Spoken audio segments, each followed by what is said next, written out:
Hi everyone and welcome back to my channel. So in today's video I am just going to be doing a really chilled, chatty video because I just wanted to update you guys on my dad. You have been so supportive all the way through his journey, and sadly last week he passed away.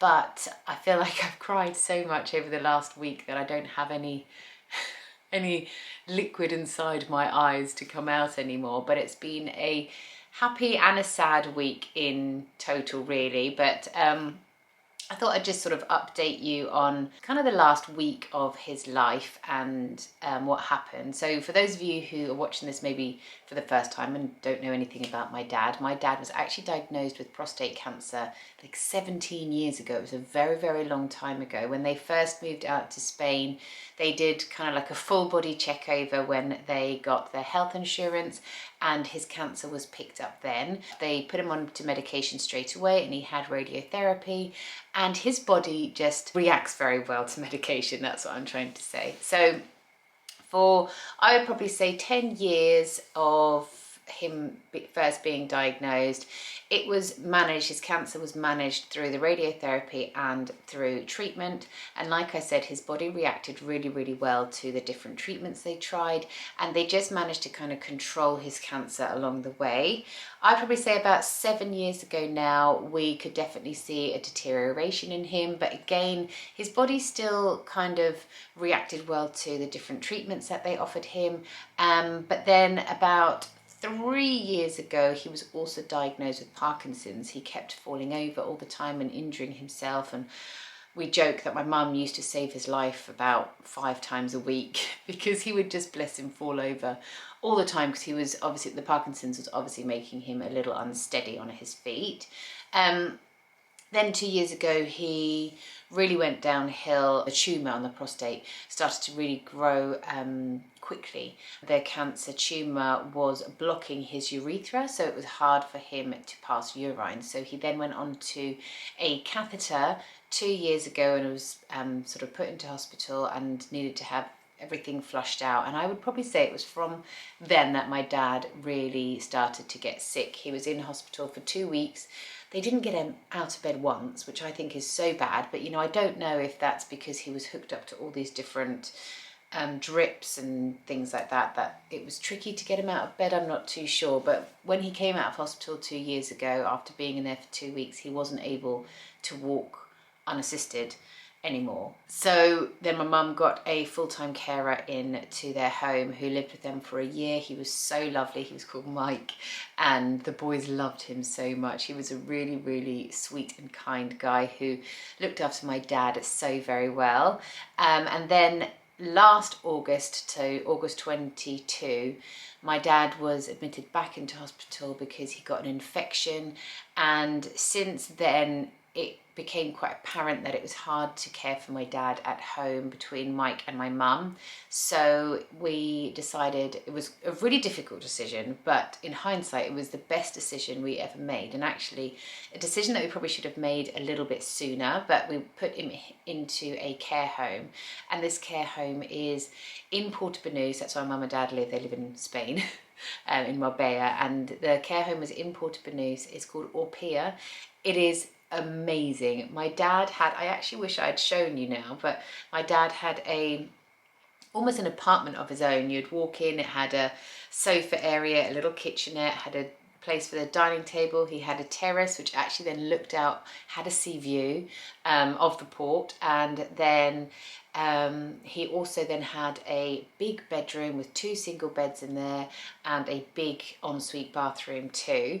And the staff at Orpea were amazing. They loved my dad. He was quite a demanding person when he was there, but they loved my dad. And I think my mum would, you know, because my mum would go in every single day for hours and hours a day, and my mum's such a lovely person as well, the staff just formed a really lovely bond between my mum and my dad, and they cared for him for 8 months, almost to the day before he passed away. And the last 2 months of my dad's life, you could see he was just losing weight so quickly. I mean, over the last 2 years, my mum would say he's not very good, you need to come out, because we thought we were going out every time to say goodbye.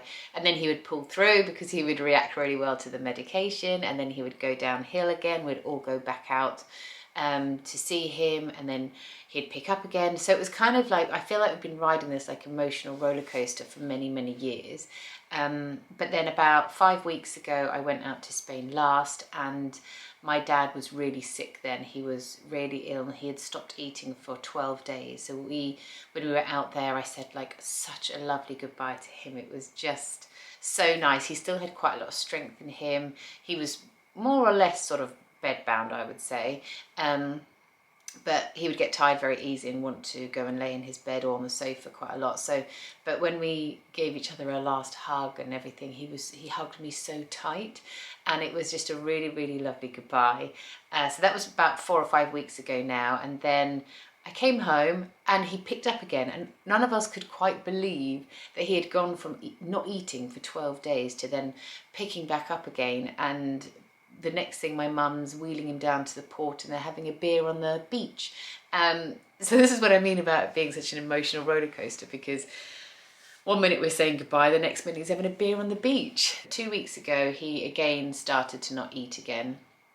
And my mum said, you know, he's even frailer now. He was so thin. My dad used to be quite a big guy, actually. I'll kind of overlay pictures of him on this video, but he used to be quite a big guy, which I never really noticed until you saw what he was like at the end, and you saw pictures of him when, you know, a couple of years ago even. He had gone from weighing 92 kilos, and then at the end he weighed about 42 kilos, so he had lost so much weight. And we knew this end was coming for quite some time, but when it still happens, it's still so heartbreaking. But we almost, many times I would go and see him and I'd think, I hope it's not too long until his end comes, because it was really heartbreaking seeing him the way he was at the end, because my dad loved his food. He was such a foodie, and from him going from being this massive foodie and loving cooking and everything like that to not eating at all, that was so heartbreaking to watch, and for him to get so thin.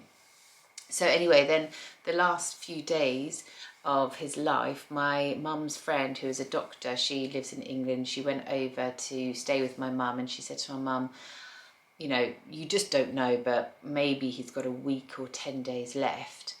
And that was last Monday, she said that. And then on Tuesday, he passed away, and my mum was with him when he took his last breaths.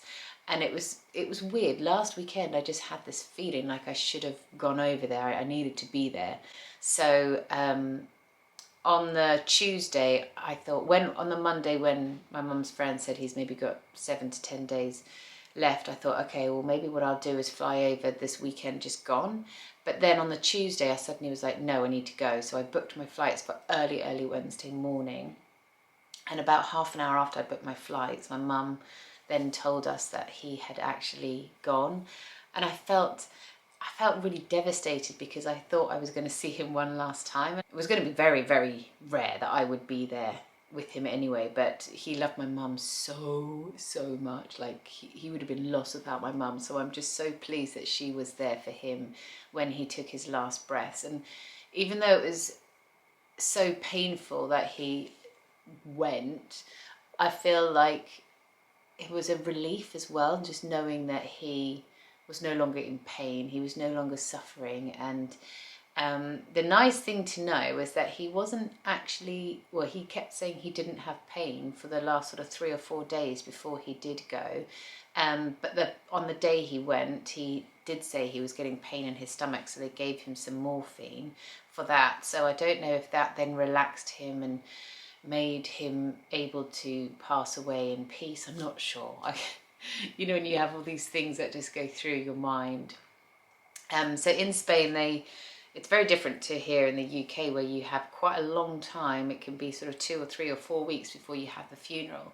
In Spain, they actually normally have the funeral within 24 hours, like the cremation at least. And then lots of times they'll have like a sort of ceremony after the body has been cremated. But my mum had like a funeral cover, and she had paid so that they could keep his body for 6 or 7 days, so to make sure that us kids could get over there. And then I had already gone on the Wednesday to see my mum, so I was there being able to help her plan everything for his funeral. And then on Monday just gone, well, all our family had flown over at the weekend. We were all together, and we kept saying what a shame it was that we were all together now when my dad wasn't here. Like, we should have done this so many times before, but it just never really worked out. You know, things just get in the way, I suppose. So on the Monday just gone, we had such a lovely service for him. My mum did a speech, and I've got a brother and a sister, and we all did a speech. My sister was terrified of doing hers, but she smashed it. She was great. Then her last 2 lines got me so much, because I went after my sister. Oh my gosh, I just literally cried the whole way through. Because you have the microphone, I was like this the whole way through, and the microphone was just picking that sniffing up and me crying. So Chris said that, bless him, I think I made everyone cry that was there, but Chris said all he could hear was sniffing and then really high-pitched speaking by me. But yeah, then my brother went afterwards, and it was just really, really lovely. And then we went to the little tapas bar afterwards that my dad had been to and liked. We went there for some drinks and tapas and just to chat to everyone. My mum told everyone they were not allowed to wear black at all.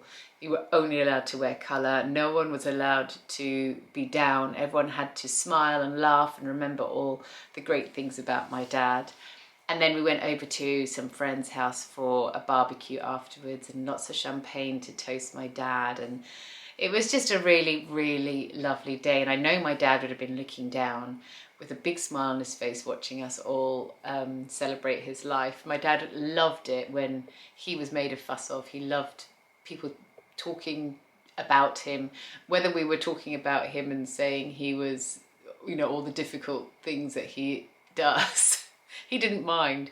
You could sit there and say, oh, Dad, you know, this, and he would just sit and smile, and he just loved it. He loved any attention, which is, so I know he would have really, really loved Monday, and he would have been looking down happy. So yeah, I feel like in this kind of the last week, I've been really questioning sort of like, where is he? What is he doing?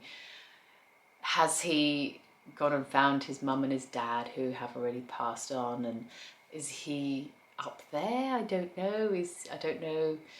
I don't know what I believe. It's really tricky. I always grew up in quite a religious family, believing there was a heaven, and I hope now like that there is a heaven and he's in a happy place and he's enjoying his food once again.